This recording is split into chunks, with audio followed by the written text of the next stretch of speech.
Hello and good day. This is William Hadala from the Watt Hour. So this is my day 3 of my vlog, and the focus here is providing raw, incisive, and laser focus on energy driving the developments in space and defense. And today's August 13th, 2025. And so today's vlog cuts through the noise, and energy just isn't a side player, it's a strategic backbone transforming space and defense.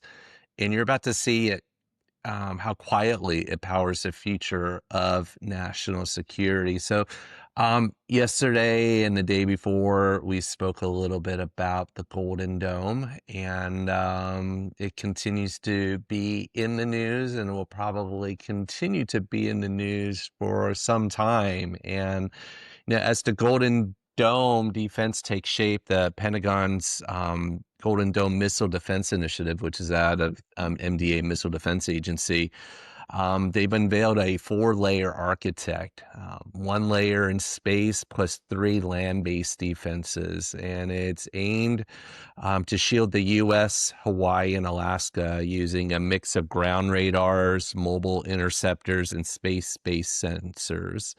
And in this article here, it actually provides an overview of what that may look like. So let's take a look at this here as we go through. Hopefully, they have some good documentation, which it looks like everything these days are ads. But needless to say, they've outlined a layered plan, and as it protects us with mobile ground radars and mobile interceptors, essentially it's going to also leverage space-based sensors, which is extremely exciting. And the general in charge of this program is steering the project towards a 2028 deployment, and it's got an incredible $175 billion budget.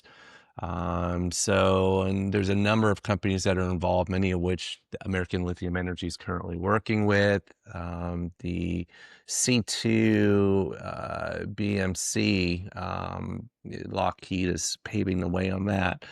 And so despite, minimal official chatter, defense contractors like us are actively positioning for involvement and testifying to preparation, even amidst these murky details.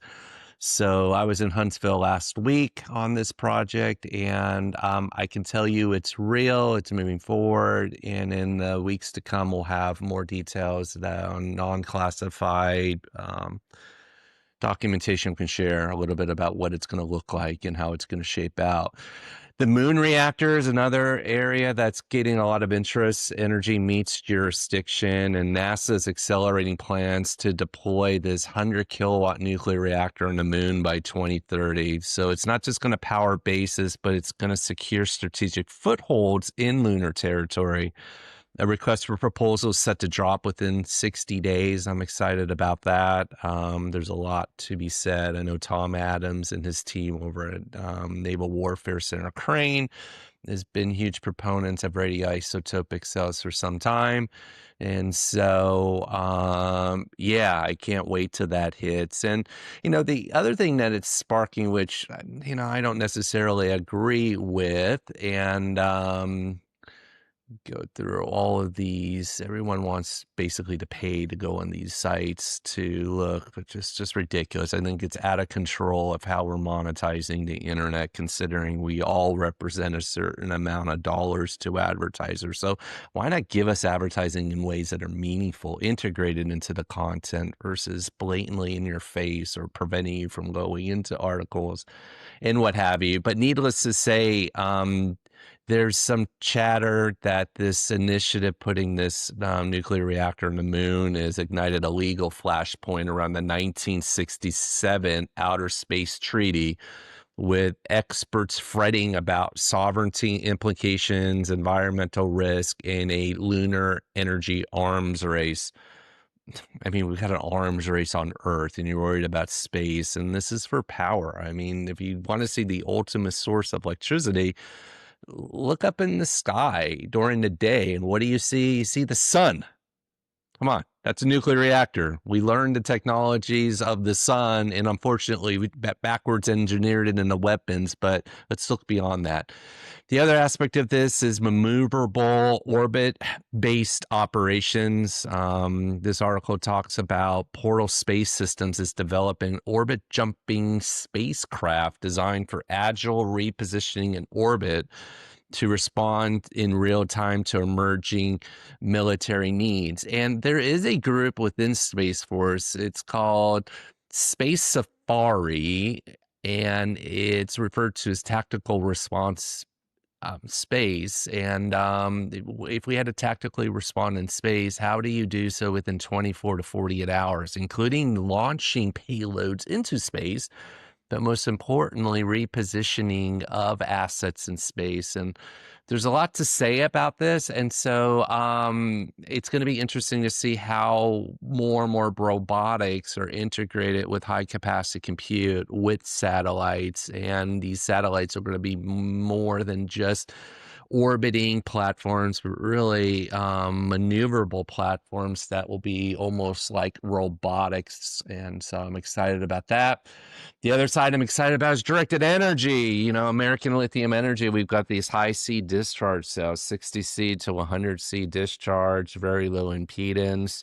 You know, these are the future weapon systems. We're at a time that this is like imagine having bullets in a gun way back in the day, and now we're replacing bullets with potential directed energy weapons. And so, you know, these laser systems that are empowered by batteries, like from American Lithium Energy, you know, they're providing AI and power electronics, and they're slated for deployment across fixed bases and vehicles and ships and aircrafts within the next 5 years. Not only is the U.S. pursuing this technology, but so is the British Army's radio frequency directed energy program, as it zeroes in on drone swarms, downing systems at approximately 13 cents per shot. And there's a lot there. I direct you to take a look at directed energy. It's near and dear to our hearts here at American Lithium Energy, as well as our strategic partners. So it's good to see this is in the news that they're catching this up for all of us.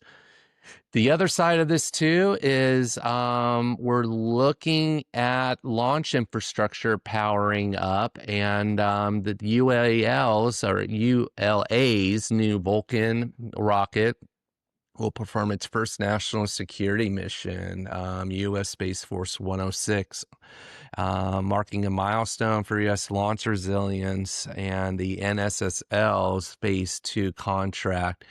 So it's nice to see others are launching, and it's great to see that, you know, we're going to continue to put more and more payloads up into space.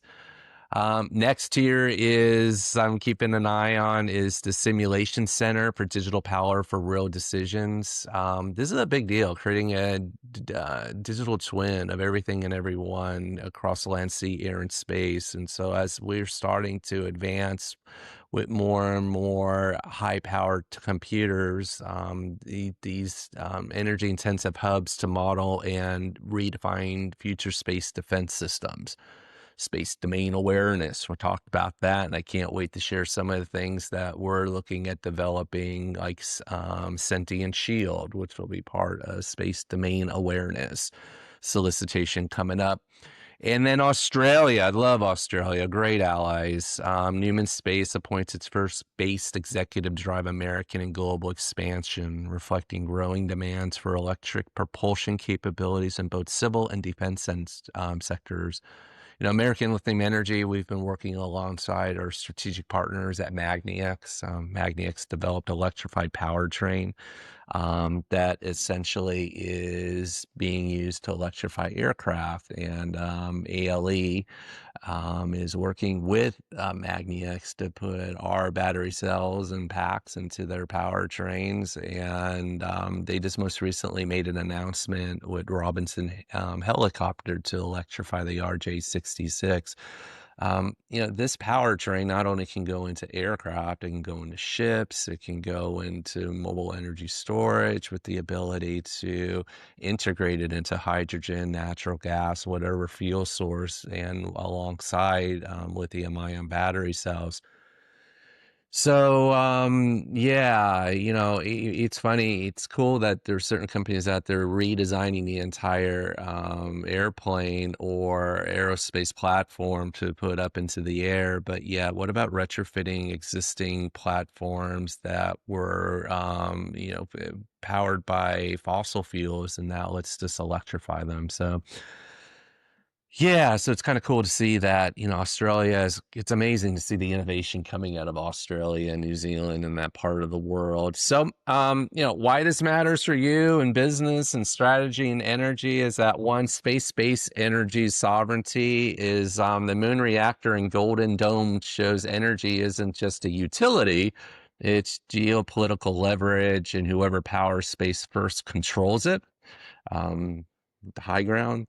Agility amplified by energy, orbit jumping craft and directed energy systems underscore how energy density and management define military responsiveness. In the private sector, as a catalyst, such as companies like Portal and Newman are bridging mission critical propulsion and energy capability gaps alongside companies like American Lithium Energy, fueling both commercial and defense innovation. And digital power equals strategic foresight. And simulation centers reflect how computational energy shapes future decisions and fuels them. Planning a field trip out to UT El Paso, hopefully at the end of the month. I'm excited about the potential collaboration there. But the ability to use simulation to then create the digital twins that the autonomous platforms will use as they use AI and machine learning to make their decisions, and it all revolves around energy. So, yeah. What's next? Tomorrow, we'll most likely talk about terrestrial consequences and how earthly grid limits and renewable integration shape space defense energy strategy. A deep dive, can space-based solar, think infrared beam power from orbit, become a geopolitical lever?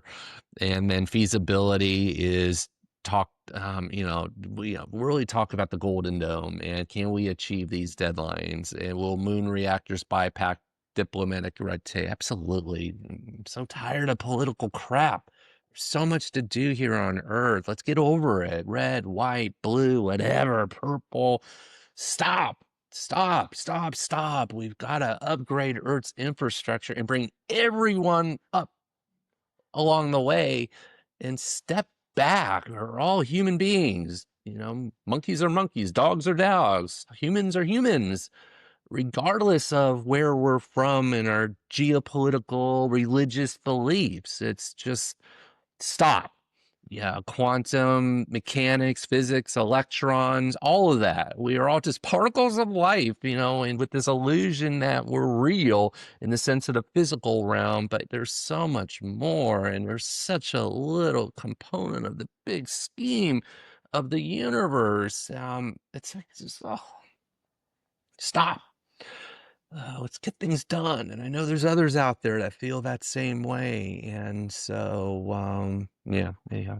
So thank you for tuning in. I have an interview, a video interview a little bit later today for a magazine, and got a lot going on here. And yeah, I appreciate you letting me broadcast into wherever you're at. I hope to talk to you soon.